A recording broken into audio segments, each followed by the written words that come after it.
안녕하세요. 저는 수원에 사는 40대 주부입니다. 요즘 딸아이 키우는 재미에 푹 빠져 평범하지만 행복한 일상을 보내고 있죠. 하지만 불과 몇 년 전 저에게 일어났던 일은 결코 평범하지 않은 일이었습니다. 그 일로 인해 저는 한동안 정신과 치료를 받아야 할 만큼 큰 충격에 빠졌었죠. 다행히 최악의 상황은 면해 이렇게 옛 이야기처럼 꺼내놓을 수 있는 게 얼마나 감사한지 모르겠네요. 그럼 제 인생에서 가장 끔찍하면서도 동시에 절 가장 많이 변화시킨 그날의 사건에 대해 차근차근 이야기를 시작해 보겠습니다. 소개팅에서 처음 만난 남편과 저는 서로에게 첫눈에 반해 연애를 시작했어요. 남편은 성실하고 다정한 사람이었고 연애 2년 동안 저에게 충실했습니다. 그래서 너무나 자연스럽게 결혼을 결심하게 됐네요. 그 후로 각자의 부모님께도 인사를 드렸죠. 저희 부모님은 예비 사위를 무척 마음에 들어 하셨습니다. 하지만 문제는 시어머니셨어요. 처음 실에게 인사를 드리러 갔던 날이 아직도 생생합니다. 대문을 열고 들어서자 시어머니가 차가운 시선으로 저를 노려보셨어요. 마치 저를 꿰뚫어 보는 것 같은 눈빛이더군요. 네가 내 아들이랑 결혼하겠다는 애냐? 제가 인사드리려 했지만 시어머니는 제 인사는 받지도 않고 남편을 쏘아보며 말씀하셨습니다. 정우, 너 이리 따라 들어와. 그렇게 남편과 시어머니가 안방으로 들어가셨고 저는 혼자 거실에 덩그러니 남겨졌습니다. 그리고 30분이 지나서야 남편이 시무룩한 표정으로 나오더니 말이 없었어요. 그 뒤를 시어머니도 따라 나오시더니 저를 위아래로 훑어보셨습니다. 우리 집은 궁합이 중요한 집안이니까 생년월일하고 태어난 시 적어라. 그러면서 메모지를 제 앞에 거칠게 내던지셨어요. 저는 영문도 모른 채 종이에 어머니가 말씀하신 것들을 적어드렸죠. 하지만 그 일이 저와 남편을 얼마나 험난한 길로 이끌게 될지 그땐 꿈에도 몰랐습니다. 일주일 후 시어머니는 남편 몰래 절 불러 단호하게 말씀하셨어요. 절대 결혼하면 안 된다. 궁합이 최악이야. 너희들이 결혼하면 누구 하나는 죽어나가든지 집안이 아주 쫄딱 망한다더라. 당장 헤어져. 너무 황당했습니다. 궁합 때문에 헤어지라는 시어머니는 드라마에만 나오는 줄 알았는데 그런 일이 저에게 벌어졌다니 믿기지 않았죠. 정작 한숨이 나오는 건 전데 오히려 시어머니가 한숨을 크게 쉬며 말씀하셨어요. 그러게 내가 처음부터 궁합 좋다는 여자랑 선보라고 날짜도 다 잡아놨는데. 네? 그게 무슨 말씀이세요? 선이라뇨? 네가 몰라서 그러는데 우리 정훈이는 토끼띠랑 궁합이 아주 딱이라고 하더라. 그래서 내가 어렵게 토끼띠 처녀 찾아서 선보고 결혼시키려고 했는데 그 녀석이 너 아니면 안 된다고 난리를 치는 거야. 그래서 내가 100번 양보해서 만나는 보겠다고 한 거다. 근데 이건 뭐 상극도 이런 상극이 없다잖니. 그러니 내가 두 눈 멀쩡하게 뜨고 어떻게 이런 결혼을 시켜? 절대 안 되지. 그건 전혀 모르는 얘기였어요. 그 얘기를 들으니 그제야 첫인사 날 시어머니가 절 보자마자 인상을 쓰시던 이유를 알겠더라고요. 어머니는 처음부터 다른 며느리감을 원했는데 아들의 고집 때문에 어쩔 수 없이 저를 만나신 거죠. 근데 궁합까지 안 좋다고 하니 미운 털이 단단히 박혀버린 겁니다. 그 뒤로 남편이 자기 어머니를 설득해보려 했지만 시어머니는 들으려 하지도 않으셨습니다. 오히려 저를 따로 불러 매일 헤어지라고 들볶으셨어요. 좋은 말로 할 때 헤어지라니까? 다 너희를 위해서 하는 말이야. 어머니, 저랑 정우씨 성격이고 취향이고 정말 잘 맞아요. 근데 궁합이 뭐가 중요해요? 말 같지도 않은 소리! 지금이야 연애하느라 정신이 나가서 그렇지. 결혼해서 살다 보면 분명히 안 맞아서 서로 힘든 일 생긴다니까? 요즘 젊은 사람들은 미신이라고 생각하겠지만 오랜 세월 이어져 내려온 건 다 이유가 있는 거야. 궁합이 그렇게 중요한 거라고. 어머님, 저희 절대 못 헤어져요. 제발 마음 좀 돌려주세요. 그러자 시어머니의 얼굴이 불그락불그락 변하더니 소리를 지르셨습니다. 대체 왜 그러는 거야? 너 우리 집이 강남에서 식당도 크게 하고 좀 살만한 것 같으니까 안 떨어지려는 거지? 너희 이대로 결혼하면 나 절대 땡전 한 푼도 안 물려줄 거야. 알아들어? 시어머니는 제가 마치 시댁의 재산을 보고 남편과 결혼하려는 것처럼 말씀하셨어요. 전 억울했지만 참고 또 참았습니다. 남편을 사랑했기 때문이죠.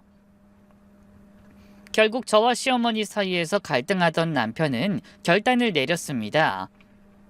어느 날 제 손을 잡고 시댁에 가서 무릎 꿇더니 이렇게 소리쳤어요. 엄마, 궁합이고 뭐고 저는 미순이 아니면 결혼할 생각 없어요. 저희 그냥 날 잡겠습니다. 엄마도 겪어보시면 미순이가 얼마나 좋은 여잔지 아시게 될 거예요. 하지만 시어머니는 단호했습니다. 쟤랑 결혼하면 너는 내 아들 아니다. 당연히 유산은 한 푼도 안 줄 거야. 다신 이 집 문턱도 넘지 마라. 그래도 저희는 결혼을 강행했습니다. 결혼식 날 시어머니는 끝내 오지 않으셨어요. 하지만 시아버지는 몰래 오셔서 축의금 봉투 전해주시고는 안타까운 표정으로 미안하다. 정우 엄마가 너무 완고해서 하시며 금세 돌아가셨습니다. 그 뒤로 행복한 신혼생활을 시작했지만 이 마음 한구석은 늘 무거웠어요. 그래서 결혼하고 처음 맞는 명절에 정성껏 잡채를 만들고 전을 부쳐서 시댁에 찾아갔습니다. 안 가겠다는 남편을 간신히 설득해 함께 찾아갔죠. 어떻게든 시어머니와 화해하고 싶었거든요. 어머님, 명절 인사드리러 왔어요. 제가 잡채랑 전을 좀 만들어 왔거든요. 문 좀 열어주세요. 벨을 누르고 인터폰으로 인사를 드렸지만 시어머니는 문도 열어주지 않으시더군요. 하! 명절은 무슨 내 아들 뺏어간 주제 불난 집에 기름 부으러 왔냐? 네가 무슨 염치로 여길 찾아와? 어머님, 제발 저희 좀 용서해 주세요. 정우 씨도 같이 왔어요. 그때였어요. 갑자기 현관문이 열리더니 시어머니가 양동이를 들고 나오셨죠. 그러고는 저에게 냅다 차가운 물을 끼얹으셨습니다. 이래도 안 꺼질 거야? 동네 창피하게 왜 자꾸 찾아오는 거야? 쌀쌀한 날씨에 찬물을 뒤집어 쓴 저는 덜덜 떨면서도 참았습니다. 아파트 복도가 어머니가 뿌린 물로 물바다가 됐죠. 옆에 있던 남편이 기겁하며 화를 냈지만 어머님은 남편에게도 소리를 지르셨어요. 너도 저 물건 달고 올 거면 다시 내 눈앞에 나타나지 마라. 그날 이후로 남편도 제가 시댁에 가는 것을 말렸습니다. 자기야, 이제 그런 노력 그만해. 당분간 내가 혼자 다녀올게. 더 이상 자기 힘든 거 보기 싫어서 그래. 나중에 시간이 좀 지나면 엄마도 달라지실지 모르지만 지금은 아닌 것 같아. 하지만 1년이 지나도 2년이 지나도 시어머니의 마음은 변하지 않으셨습니다. 그러다 결혼하고 3년째 되던 해 시아버지가 갑작스러운 사고로 돌아가셨어요. 저는 며느리로서 상복이라도 입고 싶었지만 어머님은 제가 장례식장에 가는 것조차 허락하지 않으셨어요. 제가 빈소에 들어서려고 하자 노발대발하며 남편에게 언성을 높이셨죠. 여기가 어디라고 저 인간을 데려와? 너희 아버지가 왜 그렇게 갑자기 돌아가셨는데 다처럼 팍폭한 애가 집안에 들어와서야. 너희 아버지 편하게 가시는 거 보려면 저 화상 당장 내보내는 게 좋을 거다. 그래서 결국 저는 빈소에 발도 들이지 못했어요. 그래서 멀리서나마 시아버지를 배웅해드리고 싶어 장례식장 앞에서 혼자 절을 올렸습니다. 그때 남편이 우는 저를 안아주며 말했어요. 자기야, 우리도 그만 포기하자. 엄만 절대 마음을 돌리실 분이 아닌 것 같아. 신혼 초에 조금만 기다리자고 하던 남편도 어머님의 서슬퍼런 기세에 눌려 결국 포기하자고 하더군요. 그렇게 저는 시어머니와 완전히 연을 끊고 살게 됐어요. 남편만 1년에 2-3번 어머님 생신과 아버님 제사에만 혼자 시댁에 다녀왔습니다. 그러다 하루는 정말 우연히 백화점에서 시어머니를 마주친 적이 있어요. 저는 반갑게 다가가 안부를 여쭤봤는데 어머님이 대번에 인상을 쓰며 같이 온 일행에게 큰 소리로 이렇게 말씀하셨죠. 우리 아들 꼬연해서 부모하고도 척지게 만든 여우 같은 년이야. 팔자가 얼마나 드센지. 결혼한 지 한참 됐는데 아직도 애가 없잖아. 우리 집안을 망치려고 들어온 계집애라니까. 그 말에 얼굴이 화끈거려 도망치듯 백화점을 빠져나왔습니다. 사실 남편과 저는 그때까지 아이를 갖지 못하고 있었어요. 그래도 두 사람만의 작은 행복을 쌓아가며 서로 의지에 잘 지내고 있었죠. 그런데 그맘때 남편이 걱정스러운 얼굴로 이런 말을 꺼내더라고요. 요즘 엄마 식당이 예전만 못한 것 같아. 오늘 점심때 그쪽에 볼 일 있어서 지나가다 봤는데 예전 같으면 그 시간에 사람들이 줄 서서 기다릴 텐데 아예 테이블이 텅텅 비어있더라니까. 남편의 얼굴에 근심이 가득하니 저도 걱정이 되더군요. 그러다 결혼 4년째 되던 해 혼자 어머니 생신에 다녀온 남편이 어두운 얼굴로 한숨을 쉬며 말했습니다. 엄마가 전보다 많이 야위셨어. 식당도 잘 안 되는 것 같고. 그래서 내가 넌지시 우리가 집에 들어가 모시는 거 어떠냐고 떠봤는데 그렇게 기운 없으셔도 여전히 자기 얘기만 나오면 펄쩍 뛰시더라. 참, 나 엄마 마음이 돌아서기는 이제 틀린 것 같아. 저는 그런 남편을 보니 마음이 아팠지만 어쩔 수 없다고 생각했어요. 시어머니가 마음을 돌리시지 않는 이상 저도 어떻게 해야 할지 모르겠고 솔직히 더는 노력하기도 싫더라고요. 그런 상황에서도 한 번도 저를 원망하거나 탓하지 않고 여전히 제 편이 되어주는 남편은 정말 고마웠습니다. 그렇게 어느덧 5년이라는 시간이 흘렀어요. 전 이제 시어머니를 제 인생에서 완전히 쥐었다고 생각했습니다. 더 이상 기대도 미련도 없었거든요. 그저 남편과 저 우리 둘만의 인생을 살아가기로 마음먹은 거죠. 그런데 바로 그때 도저히 믿기 힘든 일이 일어났습니다. 5년 만에 처음으로 시어머니가 저에게 전화를 하신 겁니다. 때는 비가 부슬부슬 내리는 평범한 주말 오후였어요. 남편은 일주일간 해외 출장을 떠났고 저는 집에서 혼자 청소를 하고 있었습니다. 그때 핸드폰이 울려 무심코 전화를 집어든 저는 화면에 뜬 번호를 보고 숨이 멎는 줄 알았어요. 생각지도 못한 시어머니의 전화였으니까요. 저는 잠시 받을까 말까 고민하다가 떨리는 손으로 전화를 받았습니다. 여보세요? 미순이니? 시어머니의 목소리는 예전과는 달랐습니다. 그 독하고 날카롭던 목소리가 아니라 어딘가 지치고 힘없는 목소리였어요. 네, 어머님, 무슨 일이세요? 저는 조심스럽게 용건을 물었습니다. 그러자 시어머니의 입에선 생각지도 못한 말이 흘러나왔어요. 미순아, 내가 그동안 미안했다. 저는 귀를 의심했습니다. 5년간 저를 그렇게 미워하던 분이 뜬금없이 전화해서 사과를 하다니 이게 대체 무슨 영문인지 모르겠더라고요. 네? 아니, 어머님 갑자기 그게 무슨 말씀이세요? 혹시 무슨 일 있으신 거예요? 일은 무슨, 나이가 들다 보니 이제야 내 잘못이 보이는 거지. 내가 그동안 고집 부리면서 너한테 너무 못되게 굴었지. 너희 시아버지도 안 계시고 혼자 외롭게 지내다 보니 이제야 지난 시간이 후회되는구나. 네가 나 좀 용서해 줄 수 없겠니?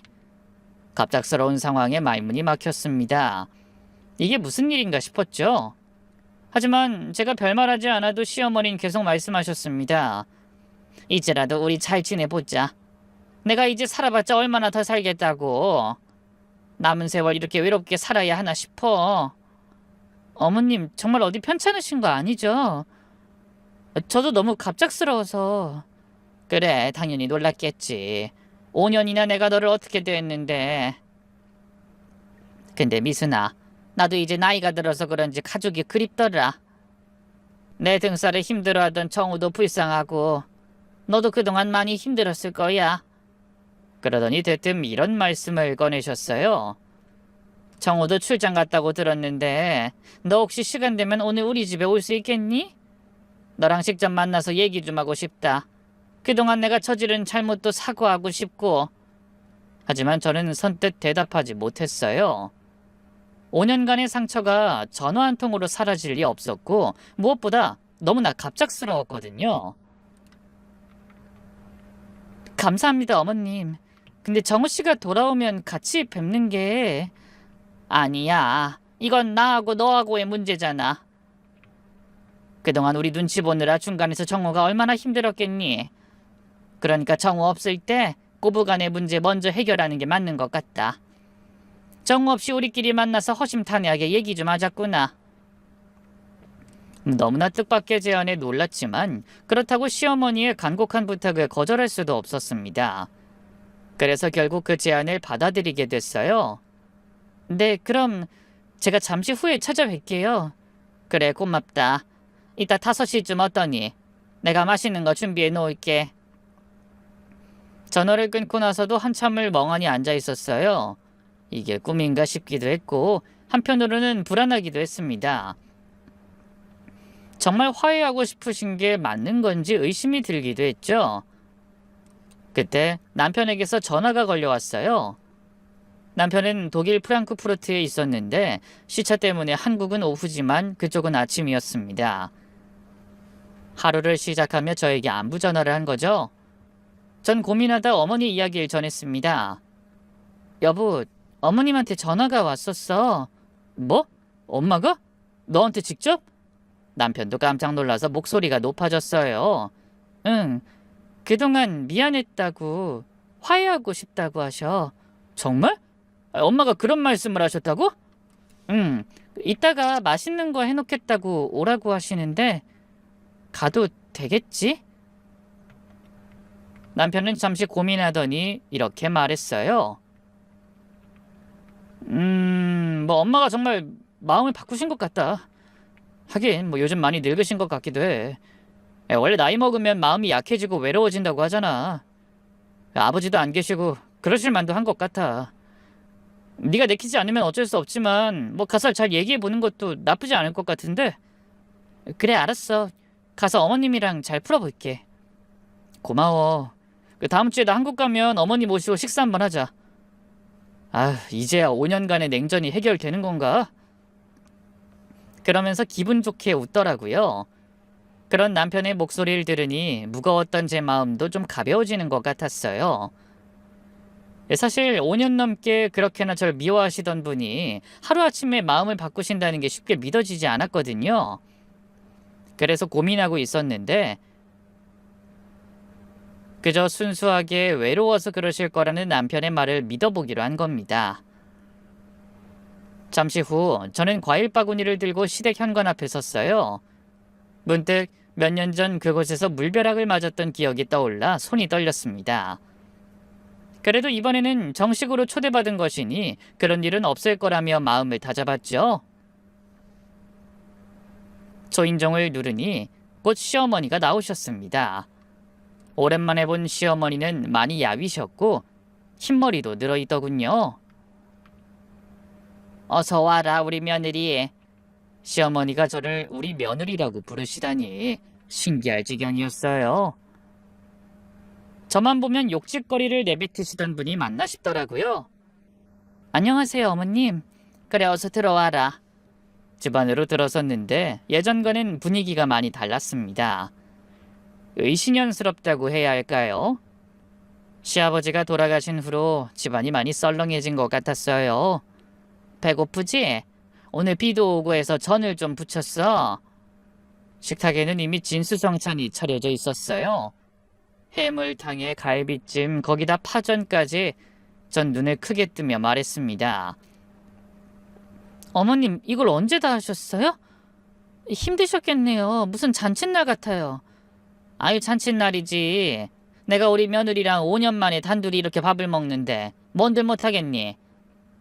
이런 걸로 네 마음이 풀릴지 모르겠다만.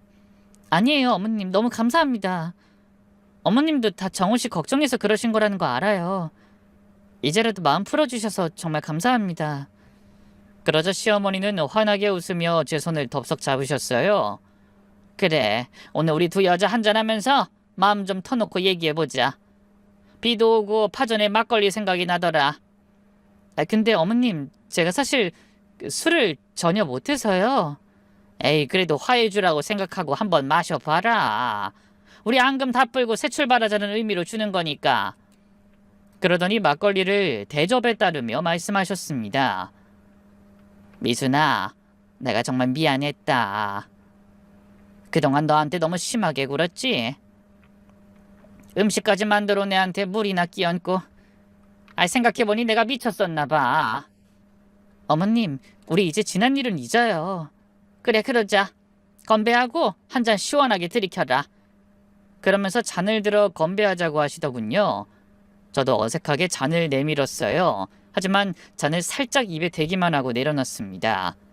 그 모습을 보더니 시어머니의 표정이 금세 굳어지는 게 보이더군요. 아니, 왜 그냥 내려놔? 어머님, 저 진짜 술을 잘 못해요. 한 모금만 마셔도 금방 취하거든요. 그래도 안주가 좋으니 딱 한 잔만 마시라니까. 이 파전도 한번 먹어보고. 그러더니 제 앞으로 파전을 끌어다 놓으시며 말씀하셨어요. 내가 재료 아끼지 않고 해물 듬뿍 넣어서 부친 거야. 맛없어도 그냥 먹어줘. 어머, 아니에요. 진짜 맛있어 보여요. 저는 파전을 한 점 집어 먹었습니다. 짭짤하니 맛있더라고요. 그런데 이상하게도 마음은 편치 않았습니다. 이 시어머니의 태도가 너무 급작스럽게 달라진 것도 이상하고 자꾸 저에게 술을 권하는 것도 불안했어요. 파전을 먹고 나자 어서 술 한잔 하라는 듯이 저를 바라보시는데 그 눈빛이 뭔가 다른 뜻을 숨기고 있는 것만 같더라고요. 찰나긴 했지만 날카롭게 번뜩이는 걸 분명 본 것 같았거든요. 본능적으로 경계심이 발동했죠. 네, 그럼 한 모금만.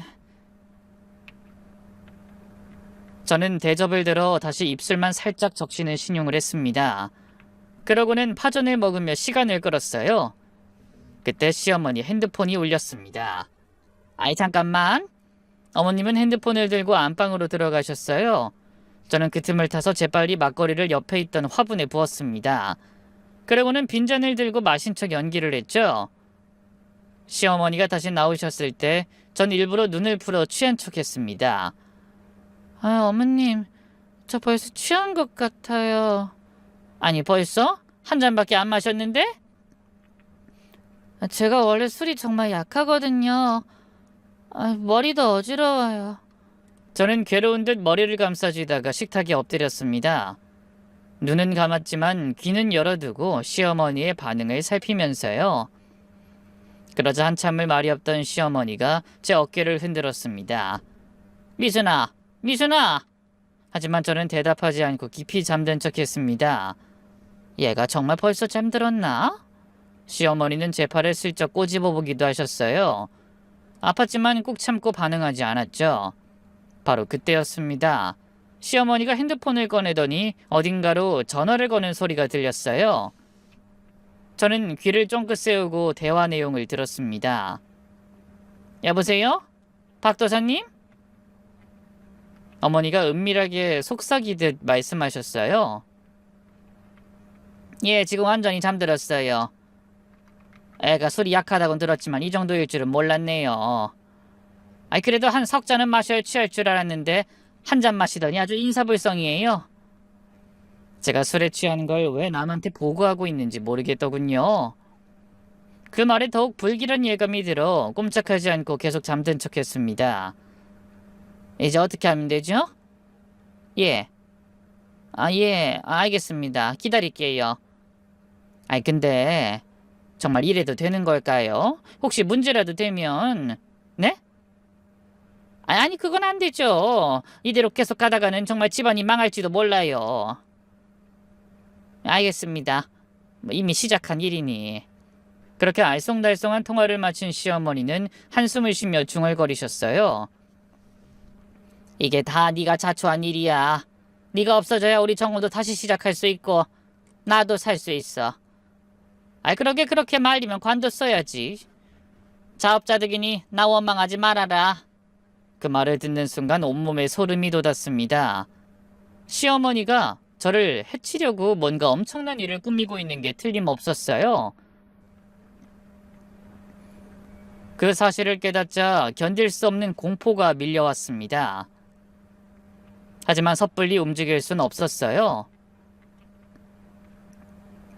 취하지 않은 걸 들키면 어떤 일이 벌어질지 몰랐기에 일단은 계속 잠든 척 하기로 했습니다. 시어머니는 계속 절 지켜보며 중얼거리셨어요. 5년 동안 네가 우리 집을 망쳤어. 역시 박도사 말이 맞았지. 네가 있는 한 우리 집은 절대 잘 될 수 없대. 네가 정우랑 우리 집안 기운을 다 빨아먹고 있다고. 박도사가 누구지? 역시 어머님은 나를 용서하고 화해할 마음이었던 게 아니야. 처음부터 날 해치려는 계획이었어. 그것도 누군지도 모르는 사람이랑 짜고. 저는 식탁에 엎드린 채 깊이 잠든 척하면서도 온 신경을 곤두세우고 있었습니다.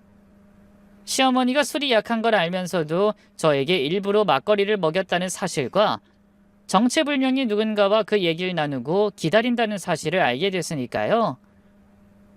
절대 방심하지 말고 정신을 똑바로 차려야 했어요.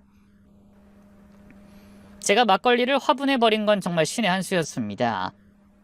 본능적으로 느꼈던 불안감이 맞았던 거죠. 침착하자. 침착해야 해. 지금 일어나서 뛰쳐나가면 오히려 더 위험할 수 있어. 저는 마음속으로 계속 되뇌었습니다. 일단 어머니가 무엇을 하려는지 좀 더 지켜본 다음 대응해야 한다고 생각했어요. 어머니가 저를 노려보고 계신 이상 섣불리 움직일 수 없었습니다. 시어머니는 계속 제 주위를 서성거렸어요.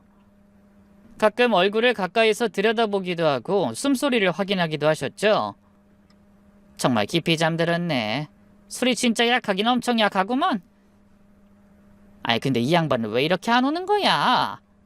혼잣말하는 시어머니의 목소리엔 안도감과 동시에 초조함이 섞여 있었습니다. 근데 얼마 후 시어머니가 그토록 기다리던 사람이 도착했는지 초인종이 울리더군요. 오셨구나. 시어머니가 반가운 목소리로 외치더니 급하게 인터폰을 누르시더군요. 저는 살짝 눈을 뜨고 그 상황을 지켜봤습니다. 곧 발걸음 소리가 나더니 낯선 남자의 목소리가 들렸어요. 잘 처리됐습니까? 네, 박도사님. 완전히 잠들었어요. 몇 시간은 더 정신 못 차릴 것 같아요. 목소리로 추정해보니 50대 중반쯤 되어 보이는 남자였어요. 잘하셨어요. 그럼 이제 계획대로 진행하면 됩니다. 근데 정말 이래도 되는 걸까요? 만약 들키면 걱정하지 마세요. 완벽한 사고로 보일 겁니다. 술 취한 며느리가 더워서 베란다에 바람 쐬러 나갔다가 실족한 거죠. 아무도 의심하지 않을 겁니다. 베란다? 실족? 저는 두 사람의 대화를 듣고 경악했습니다. 저를 술에 취하게 만들어 베란다에서 떨어뜨리려는 계획을 세운 거였어요. 그것도 사고인 것처럼 위장해서요. 그래도 무서워요. 만약에 경찰에서 뭐라도 알아채는 날에는. 그럴 일 없다니까요. 내가 알리바이는 다 만들어준다고 했잖아요. 이게 여사님이 원한 거 아닙니까? 며느리가 사라져야 아들도 새 출발할 수 있고 여사님 사업도 잘 풀린다고 했잖아요. 설마 내 말 못 믿는 거예요? 그건 아닌데. 눈 딱 한 번만 감으면 됩니다. 내가 발 잡을 테니 여사님이 다리 잡아 옮깁시다. 이제 날도 어두워져서 아무도 모를 거예요. 시어머니는 한숨을 쉬며 대답했어요. 알겠어요. 그 전에 먼저 베란다 문부터 활짝 열어놓으세요. 문 열고 바람 쐬다 술에 취해서 비틀거리다 떨어진 것처럼 보이게 해야 하니까. 남자는 마치 그런 일을 여러 번 해본 사람처럼 침착하게 지시했습니다. 저는 머릿속이 하얘져 손가락 하나 까딱할 수 없을 정도로 얼어버렸어요. 자, 이제 며느리를 옮기면 됩니다. 남자가 제게로 다가오더니 어깨를 잡아 일으켜 세우려 했어요. 저는 최대한 몸에 힘을 빼고 축 늘어진 척했습니다. 그러자 시어머니가 식탁을 밀고 제 다리를 잡았어요.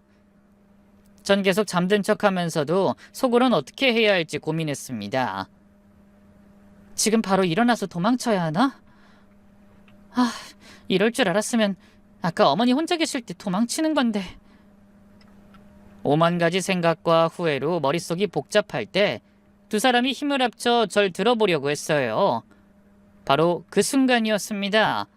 남자가 뭔가를 눈치챘는지 깜짝 놀라며 소리쳤죠.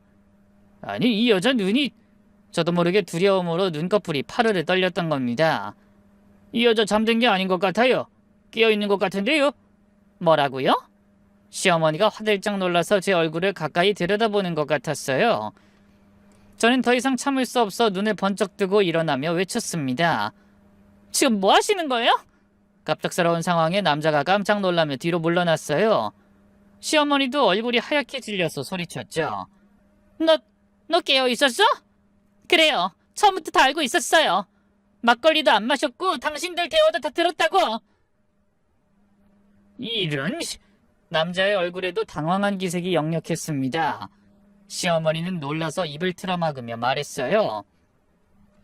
아니, 어떻게... 분명히 아까 술잔 가득 막걸리 따라줬는데 화분해버렸어요. 처음부터 수상해서 안 마셨다고요. 그러면서 핸드폰을 꺼내 높이 치켜들며 소리쳤어요. 그리고 지금 이거 다 녹음했어요. 당신들이 나 죽이려 한 거, 베란다에서 떨어뜨리려 한 거 다 증거로 남아있다고. 제 말에 경악한 시어머니가 덜덜 떨며 말했어요. 아니 언제... 사실 저는 시어머니가 남자와 통화하는 순간부터 이상함을 직감하고 몰래 식탁 밑에서 핸드폰을 조작해 녹음 기능을 켜둔 상태였습니다. 그래서 두 사람이 저를 상대로 꾸민 일이 고스란히 핸드폰에 남아있게 됐죠. 남자가 재빨리 상황을 파악하고는 저에게 다가왔습니다. 그 핸드폰 이리 내놔! 안 돼! 가까이 오지 마! 저는 뒤로 물러나며 소리쳤습니다. 당신들이 이러고도 무사할 것 같아? 그깟 녹음 하나로 뭘 어떻게 하겠다는 거야? 그까짓 거 박살내버리면 아무 소용도 없다고! 저는 흥분한 남자를 향해 눈을 부릅뜨고 말했습니다. 아니, 당신은 그렇게 못할 거야. 내가 이미 경찰에 신고했거든. 이제 곧 도착할 거라고. 뭐? 경찰? 남자의 얼굴이 일그러졌습니다. 그때 시어머니가 나서더군요. 이게 누굴 바보로 하나. 거짓말하지 마. 네가 언제 신고했다는 거야? 아까 문자로 했어요. 당신들이 베란다 문 연다고 정신 팔렸을 때. 그렇습니다. 문자로도 112 신고가 되는 걸 알고 있었던 저는 두 사람이 베란다 쪽으로 가서 뭔가를 확인하느라 저를 보고 있지 않을 때 재빨리 문자 메시지를 보냈습니다. 시댁의 주소와 위험한 상황이니 빨리 와달라는 간단한 내용만 남겼죠. 그렇게 문자를 보낸 후 다시 핸드폰을 주머니에 넣고 잠든 척했어요. 놀란 두 사람이 어리둥절해할 때 마침 밖에서 사이렌 소리가 들리기 시작했습니다. 베란다 문이 열렸으니 더 잘 들리는 것 같았죠? 점점 가까워지는 사이렌 소리에 남자와 시어머니의 얼굴이 창백해졌습니다. 이런 망할! 남자가 급히 도망가려고 현관으로 달려갔어요. 하지만 이미 늦어버렸죠. 밖에서 쿵쿵 문을 두드리는 소리가 들렸거든요. 경찰입니다. 신고받고 출동했습니다. 문 열어주세요. 시어머니는 그 자리에 주저앉아 중얼거렸습니다. 끝났어? 다 끝났어? 남자는 그런 시어머니를 향해 소리쳤어요. 아이, 그딴 소리 집어치우고 어디 도망칠 곳 없는지 말해봐. 하지만 어머님은 넋이나간 채 같은 말만 반복했습니다. 다 소용없어. 이제 끝났다고. 그때 제가 얼른 달려가 있는 힘껏 현관문을 열자 경찰 2명이 급하게 들어오더군요. 신고자분이세요? 네, 제가 신고했어요. 이 사람들이 절 죽이려고 했거든요. 저는 남자와 시어머니를 가리켰습니다. 남자는 구석에 서서 어쩔 줄 몰라 있고 시어머니는 바닥에 주저앉은 채 울기 시작했어요. 무슨 일인지 차근차근 설명해 주시겠어요? 시어머니가 저한테 못 마시는 술을 억지로 먹였어요. 그러고는 제가 취해서 실수로 베란다에서 떨어진 것처럼 꾸미려고 했습니다. 저 남자랑 같이요. 혹시 증거가 있습니까? 네, 여기 제 핸드폰에 다 녹음돼 있어요. 저는 핸드폰을 경찰에게 보여줬습니다. 녹음 파일을 재생하자 시어머니와 남자의 대화가 선명하게 들려왔어요. 경찰들의 표정이 점점 심각해졌습니다. 두 분 다 서로 같이 가시죠. 살인미수 혐의 현행범으로 체포합니다. 그 말을 들은 남자가 펄쩍 뛰며 소리쳤어요. 아닙니다. 전부 오해예요. 전 상관없는 사람입니다. 남자가 발뺌하려 했지만 증거가 너무 명확했어요. 하지만 포기하지 못한 남자가 다시 간절하게 외치더군요. 아니, 전 그냥 부탁받고 온 것뿐이에요. 저 할머니가 좀 도와달라고 해서. 그 말에 울고 있던 시어머니가 갑자기 벌떡 일어나 소리쳤어요. 뭐라고? 이제 와서 딴소리 하겠다는 거야? 이거 다 당신이 시킨 거잖아. 그 말에 그 자리에 있던 모든 사람의 시선이 시어머니에게로 쏠렸습니다. 어머님은 울먹이며 말을 이어갔어요. 당신이 며느리 때문에 집안이 망한다고, 저 애가 없어져야 한다고 했잖아. 5년 전부터 계속 저 애는 안 된다고 꼬드긴 게 누군데 이제 와서 딴소리야. 아이, 그건 그냥 조언일 뿐이지. 선택은 당신이 한 거잖아. 두 사람이 서로 책임을 떠넘기기 시작했습니다. 경찰은 한숨을 쉬며 말했죠. 일단 서해 가서 자세히 조사 받으시죠. 두 분 다요. 경찰이 수갑을 채우려 하자 시어머니가 저에게 달려들었습니다.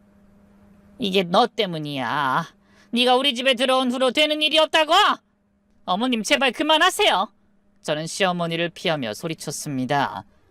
그동안 저한테 그렇게 모질게 하신 것도 모자라서 죽이려고까지 해놓고 어떻게 그렇게 뻔뻔하실 수가 있어요? 이게 얼마나 무서운 일인지 모르시는 거예요? 아무리 제가 미워도 어떻게 며느리한테 이러실 수가 있어요? 제 말에 시어머니가 콧방귀를 끼며 답했어요. 웃기는 소리. 내가 언제 널 며느리로 인정한 적 있어? 넌 절대 내 며느리가 아니야. 아까운 내 아들 꼬여내서 애도 못 갖게 하고 인생 망치고 앞길 막은 원수 같은 계집이라고. 시어머니는 경찰에게 끌려가면서도 계속 저를 향해 악을 썼습니다. 남자도 같이 체포되어 연행되었죠.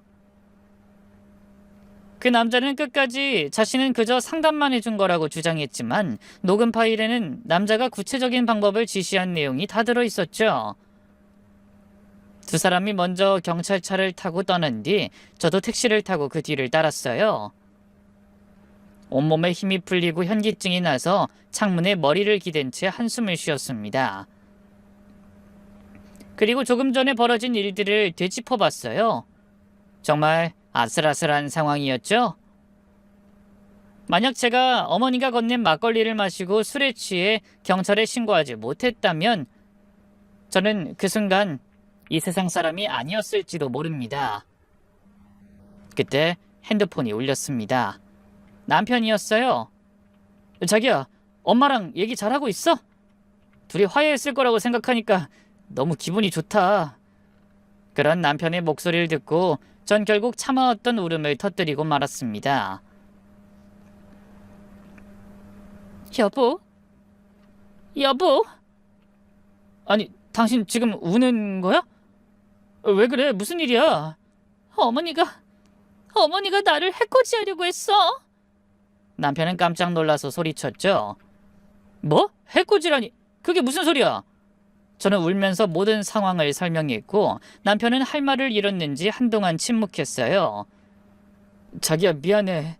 내가 엄마랑 화해하라고 하는 바람에 지금 당장 한국으로 돌아갈게. 기다리고 있어. 아니야, 괜찮아. 경찰이 와서 상황 다 종료됐어. 어차피 조사하려면 시간이 좀 걸릴 거야. 근데 자기 혹시 박도사라는 사람 알아? 박도사? 그럼 집에 왔다던 남자가 박도사야? 응, 분명히 그렇게 들었어. 제 말에 남편이 한숨을 쉬며 말했습니다. 내가 언젠가 그 인간이 이런 사고 칠 줄 알았어. 아버지도 그 박도사한테 부적 싸우지 말라고 엄마랑 그렇게 많이 싸우셨는데 그게 무슨 소리야? 부적이라니? 그럼 혹시 그 사람이... 그래, 맞아. 박수무당이야. 우리 엄마는 10년 전부터 집안의 대소사는 무조건 그 사람한테 물어봐서 결정하셨어. 우리 결혼도 마찬가지였고. 그제야 남자의 정체에 대한 의문이 풀렸습니다. 아버님의 반대에도 불구하고 시어머니는 오랜 시간 그 박수무당에게 의지해 왔다고 하더군요. 장사가 안 될 때도, 건강이 안 좋을 때도, 저와 남편 궁합을 볼 때도 그 무당을 찾아가 물어보신 거죠. 저와 남편이 궁합이 안 좋아 절대 결혼시키면 안 된다고 한 것도 다 그 무당의 입에서 나온 말이었어요. 시어머니는 모든 일에 무당의 말을 맹신하며 다른 누구의 말도 듣지 않았던 겁니다. 잠시 후 경찰서에 도착한 저를 담당 형사가 불러앉혔어요. 많이 놀라셨죠? 혹시 병원 진료는 필요 없을까요? 저는 차분히 대답했어요. 네, 일단 지금 외상은 없어요. 술도 마시는 척만 했지 다 버렸고요. 다행이네요. 그럼 자세한 진술을 좀 들어봐도 되겠군요. 일단 핸드폰에 녹음하셨다던 그 파일부터 확인해 볼 수 있을까요? 저는 고개를 끄덕이며 핸드폰을 꺼내 녹음 파일을 재생했습니다. 처음부터 끝까지 시어머니와 박수부당의 모든 대화가 선명하게 녹음돼 있었죠. 녹음 내용을 들은 형사의 표정이 점점 굳어졌습니다. 이건 명백한 살인 공모죄입니다. 그것도 아주 계획적인. 형사님, 시어머니가 왜 저를 죽이려고까지 했는지 알 수 있을까요? 그 부분은 지금 조사 중입니다. 시어머니와 그 박수무당을 각각 신문하고 있는데 서로 책임을 떠넘기고 있어서. 잠시만요. 그때 다른 형사가 조사실로 들어왔어요. 팀장님, 두 사람이 자백하기 시작했어요. 그래, 뭐라고 하던가? 근데 이런 경우가 처음이 아닌 것 같습니다. 그 박수무당이 다른 사람들한테도 같은 수법으로 집안에 사람이 잘못 들어왔다고 부적을 쓰게 하고 굿도 부추긴 것 같아요. 그 중에는 실제로 이혼한 사례도 많고요. 심지어 이번처럼 은밀하게 해코지를 조종해놓고 그 사실을 밝히겠다고 협박하면서 거액을 뜯어낸 정황도 있어요. 그 말을 듣고 저는 놀라서 입을 막았습니다. 세상에, 이번에도 마찬가지였어요. 처음부터 궁합이 안 좋다면서 부적을 쓰라고 했다네요. 그 대가도 상식에 맞지 않는 수준이던데요. 부적 한 장에 1,000만 원을 받았더라고요. 그래도 그냥 결혼이 성사되니까 정성이 부족한 거라며 며느리 비방하는 굿도 한 모양이에요. 그 굿도 3,000만 원이 들었답니다. 생각지도 못한 사실이었어요. 어머니가 저를 떼어내기 위해 그렇게 큰 돈을 썼다니. 그리고 시아버지가 갑자기 사고로 돌아가신 것도, 그 손주가 생기지 않는 것도 다 며느리 탓으로 돌리도록 부추겼다고 합니다. 그런 미움과 불안한 마음을 이용해서 돈을 뜯어낸 거죠. 이어지는 형사의 말은 정말 기가 막혔어요. 며느리 사주가 너무 세서 아들 기를 죽인다. 그래서 아이가 안 생기는 거다. 빨리 쫓아내지 않으면 더 큰 화가 닥칠 거다. 뭐 이런 얘기를 한 것 같아요. 그러다 최근에 운영하던 식당 매출이 줄어드니까 그것까지 다 며느리 탓으로 떠넘긴 것 같더라고요. 그리고 아들이 이혼하고 나면 재벌 집딸이랑 재혼할 팔자라고 했다네요. 듣고 있던 형사님이 어이가 없다는 듯 물으셨어요. 뭐? 장사 안 되는 것까지? 아니 며느님이 그 식당에서 같이 일했어요? 아니요. 그 강남에서 꽤 규모 있는 갈비집을 하시긴 하지만 전 한 번도 가본 적이 없어요. 어머니가 저라면 얼마나 치를 떠시는지 갑을 엄두도 못 냈죠. 아니 근데 왜... 저는 한숨을 쉬며 답했습니다. 그냥 모든 걸 다 제 탓으로 돌린 거죠. 그래야 돈을 벌 수 있으니까. 저를 조사하던 형사가 확인하듯 자기 부하 직원에게 물었어요. 그러다 결국 이런 짓까지 벌인 거란 말이야? 네, 그 박수부당이 좋은 먹잇감을 발견한 거죠.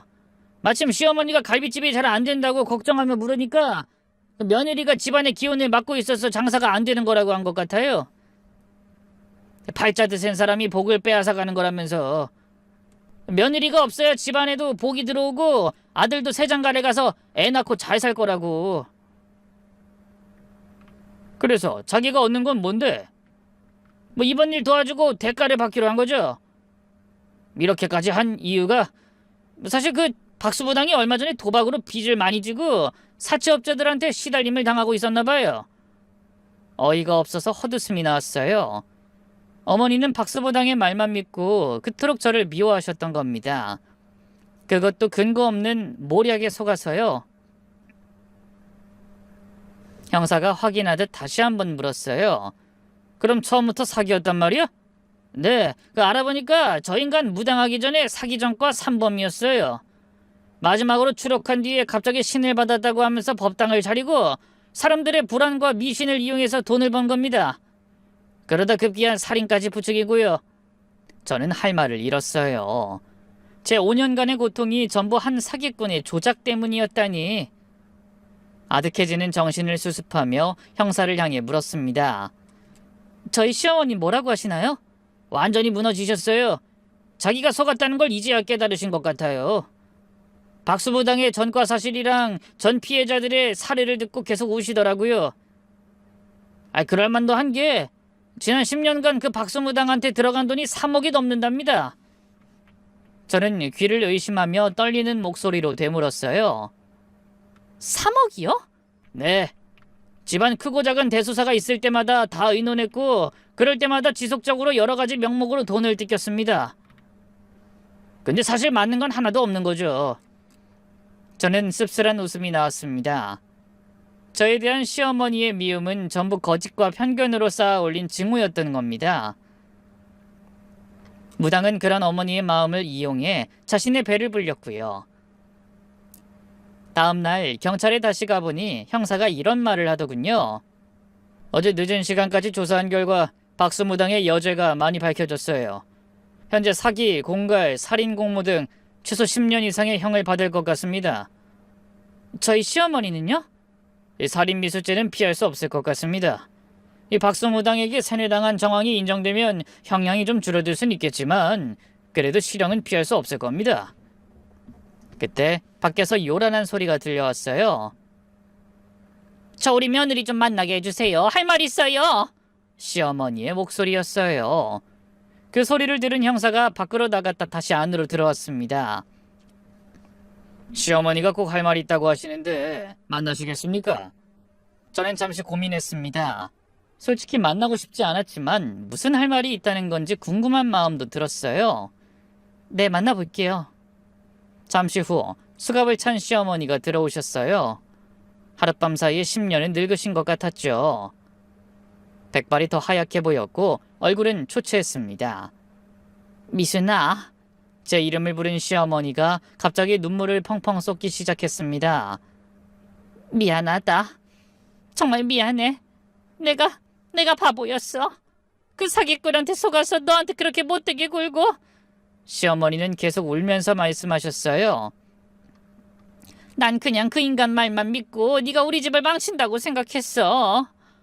너희한테 애도 안 생기고 멀쩡히 장사 잘 되던 우리 식당도 갑자기 파리만 날리고. 어머님, 아직도 그게 전부 제 탓인 것 같으세요?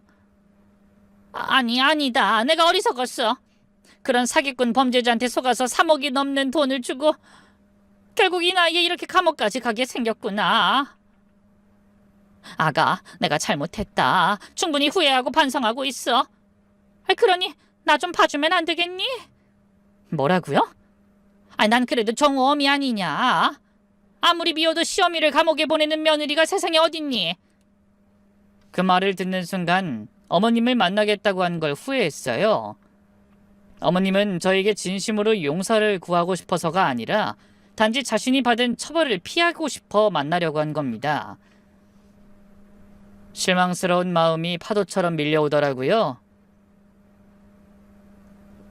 어머님, 아무리 그런 인간이 들러붙어도 어머님 마음이 선했다면 속으셨겠어요? 저 인간은 어머님의 약한 마음에 기름을 부은 것뿐이지 원래 불씨는 어머님 마음속에 있었던 거예요.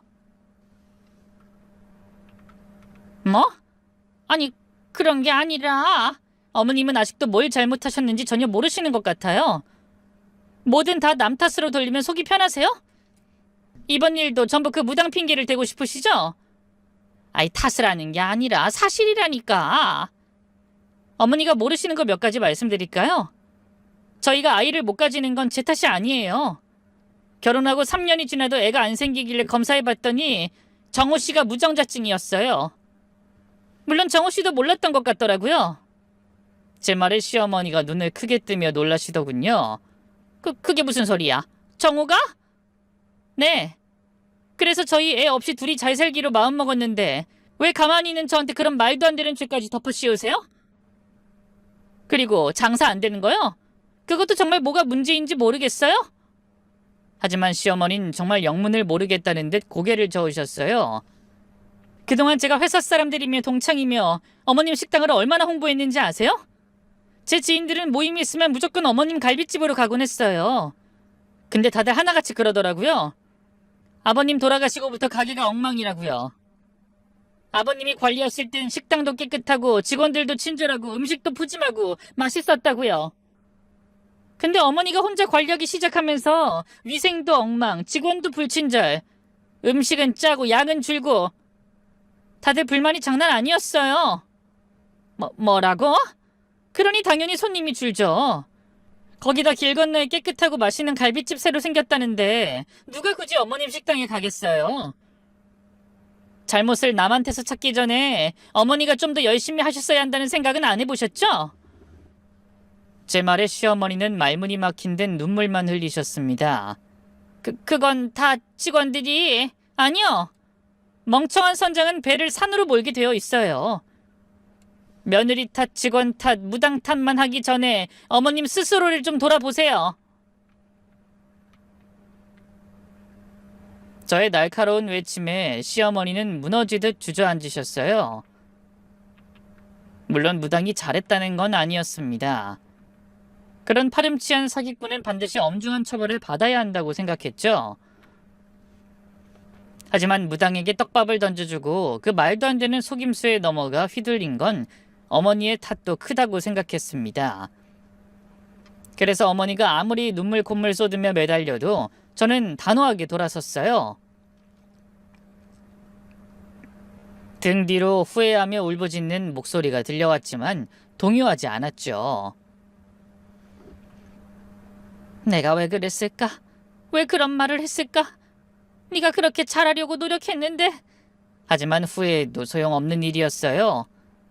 사건은 벌어졌고 어머니는 죄인이 되어버렸죠. 집에 돌아와서도 전 아무것도 하지 못하고 멍하니 앉아만 있었습니다. 5년간 절 그토록 괴롭히고 미워하던 사람이 무너지는 걸 보니 마음이 복잡했어요. 통쾌해야 할 것 같은데 오히려 씁쓸하더라고요. 다음날 남편이 돌아왔습니다. 자기야, 괜찮아? 남편은 제 안부를 확인하고 미안한 얼굴로 말했어요. 정말 미안해. 내가 그때 괜히 엄마한테 가라고 해서. 아니야. 누가 이런 일이 일어날 줄 알았겠어? 그날 남편도 경찰서에 출석해 참고인 조사를 받았습니다. 그 과정에서 모든 진실을 알게 된 남편도 망연자실했죠. 엄마가 미신을 좀 믿긴 했지만 이 정도일 줄은. 그리고 모든 걸 그렇게 당신 탓이라고 생각하시는지도 몰랐어. 애 문제는 오히려 내가 당신한테 평생 미안해해야 할 일인데. 그러면서 고개를 떨궜습니다. 얼마 후 재판이 시작됐어요. 저도 증인으로 출석해야 했고 남편도 함께 법원에 갔습니다.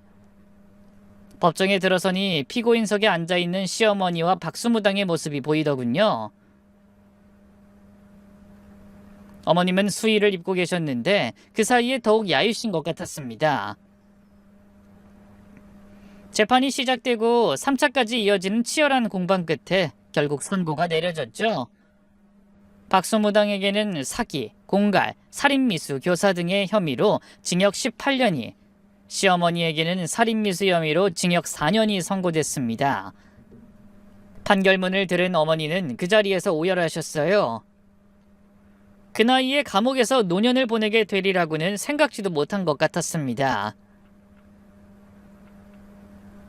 남편도 어두운 얼굴이었지만 자신의 어머니가 저지른 죄를 알고 있어 어쩌지 못하는 표정이었죠.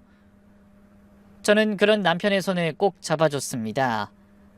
그로부터 1년 후 저와 남편은 긴 상의 끝에 3살짜리 예쁜 딸아이를 입양하게 됐어요.